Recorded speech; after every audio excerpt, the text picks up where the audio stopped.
നമ്മൾ ഏലകൃഷി നടക്കുന്ന സ്ഥലത്തേക്ക് നമ്മൾ എത്തിച്ചേർന്നിരിക്കുകയാണ് കേട്ടോ. അപ്പോൾ നമുക്കിവിടെ എന്ന് പറഞ്ഞാൽ ഏലം മാത്രമല്ല നമ്മൾ കൃഷി ചെയ്യുന്നത്. ശരിക്കും പറഞ്ഞാൽ മാവ്, പ്ലാവ്, അതുപോലെ തന്നെ കൊക്കോയ്, അപ്പോൾ അങ്ങനെ കുറേ സംഭവങ്ങളുണ്ട് കേട്ടോ ഇതിനകത്ത്. പ്രത്യേകിച്ച് പറയാനായിട്ട് ഒരു അവക്കാഡോ ഇതിനകത്തുണ്ട് കേട്ടോ.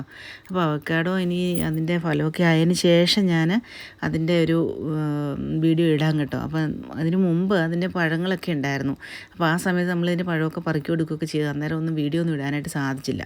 അപ്പോൾ അതിൻ്റെ ജ്യൂസൊക്കെ നല്ലതാണ് കേട്ടോ, ഇച്ചിരി ഹെൽത്തിയാണ്. അപ്പോൾ നമ്മൾ നമുക്ക് ഇവിടെ ഒരു 1,50,000 ലിറ്റർ കപ്പാസിറ്റിയുള്ള ഒരു പടുതാക്കുളമൊക്കെ നമുക്കിവിടെ ഉണ്ട് കേട്ടോ. അപ്പം മഴയായതുകൊണ്ട് പുള്ളി നിറച്ചിട്ടില്ല. ഇനിയിപ്പോൾ നമ്മൾ നിറയ്ക്കുകയാണ്. ഇനിയിപ്പം നിറയ്ക്കുന്നതിന് കുഴപ്പമില്ല. അപ്പോൾ നമ്മുടെ ഏലമൊക്കെ ഏതാണ്ടൊന്ന് സെറ്റായിട്ടൊക്കെ വരുന്നുണ്ട് കേട്ടോ. അപ്പോൾ നമ്മൾ ആദ്യം കണ്ടതുപോലെ അല്ലല്ലോ.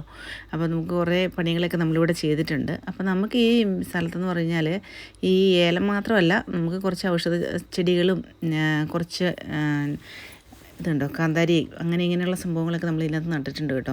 അപ്പോൾ ശരിക്കും പറഞ്ഞാൽ ഈ നമ്മുടെ കൊളസ്ട്രോൾ പോലുള്ള സംഭവങ്ങളൊക്കെ ഇല്ലാതാക്കാൻ വേണ്ടി കാന്താരിയൊക്കെയാണ് ആൾക്കാർ കഴിക്കുന്നത് കേട്ടോ. അപ്പോൾ എത്രത്തോളം ഫലപ്രദമാണെന്ന് എനിക്കറിയില്ല, എങ്കിലും അതൊക്കെ ആളുകൾ കഴിക്കുന്നതൊക്കെ ഒരു സംഭവമാണ് കേട്ടോ. അപ്പോൾ ഇത് കണ്ടോ, ഇതൊക്കെയാണ് ഇങ്ങനെ ഇവിടെ നിൽക്കുന്നത്. കുറേ അധികം ഉണ്ട് കേട്ടോ ഈ കാന്താരി ഇവിടെ. അപ്പോൾ ഇത് കണ്ടോ, ഈ നിൽക്കുന്ന നമുക്കറിയത്തില്ല ആടലോടകമാണ്. അപ്പം വെള്ളമൊക്കെ തിളപ്പിച്ച് ഇതിനകത്ത് ഇതുകൊണ്ട് വെള്ളമൊക്കെ തിളപ്പിച്ച് കുളിച്ച് കഴിഞ്ഞാൽ ശരീരവേദനയൊക്കെ മാറും. അതുപോലെ തന്നെ ഇതിൻ്റെ കൂമ്പെടുത്തിട്ട് നമ്മൾ മുട്ടയ്ക്കകത്തൊക്കെ ചേർത്ത് പൊരിച്ചൊക്കെ കഴിച്ചു. ഭയങ്കര കയ്പ്പാണ് കേട്ടോ.